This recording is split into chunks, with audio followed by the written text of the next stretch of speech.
Salut, j'espère que tu vas bien. En ce qui me concerne, je fais cette vidéo dans le rouge. Le rouge qui représente le sang. Le rouge qui représente le sang. Oui, le sang, pourquoi? À cause des personnes qui sont mortes dans ce séisme en Turquie.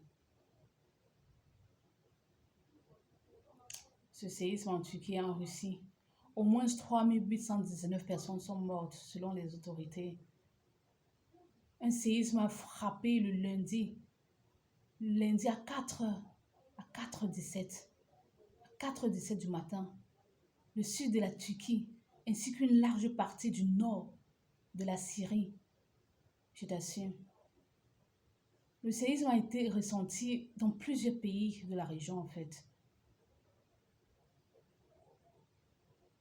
Dans plusieurs pays de la région. Les gens sont morts, les gens sont morts.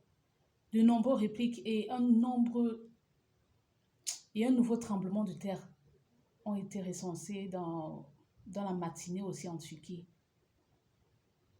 Au moins 2379 personnes sont mortes en Turquie, selon un bilan transmis à 22h51. Et 2834 immeubles ont été effondrés comme ça. 2834 immeubles effondrés ont été comptabilisés. J'assure.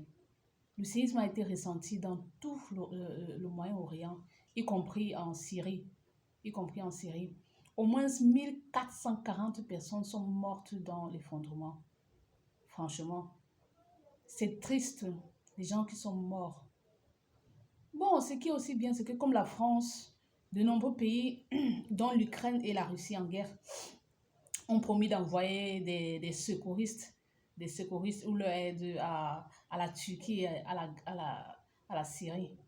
Au fait, ce que moi je veux, je parle de ça pourquoi? Parce que ça m'a un peu attristé. J'aime ma petite soeur qui a vu ça.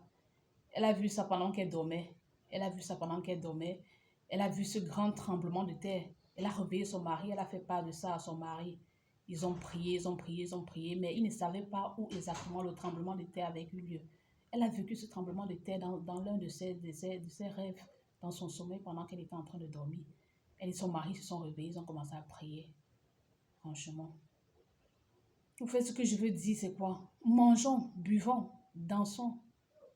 Mangeons, buvons, dansons, soyons heureux. Mais gardons surtout la foi en Jésus-Christ. Parce que personne ne sait le jour où sa mort va frapper. Personne ne sait. Ces personnes qui sont mortes dans le tremblement de terre ne s'attendaient pas à ça. Imagine-toi 4h17 pendant que les gens sont en train de dormir. Les gens ont été frappés dans leur sommeil. Les gens ont été frappés et tu te lèves le matin, tu fais tout ce que tu as fait. La nuit, tu peux dormir. Tu dors à 4, un tremblement de terre vient finir avec toi comme ça. Nous ne connaissons pas vraiment ce qui va arriver demain, franchement. Donc, soyons heureux, faisons tout ce que nous avons à faire, mais gardons la foi en Jésus-Christ parce que si on ne croit pas en lui, après la mort, c'est l'enfer. Après la mort, c'est l'enfer. Donc, c'est de ce séisme que je voulais parler avec toi aujourd'hui. Ce séisme. J'espère que j'aurai quelque chose d'autre pour toi demain.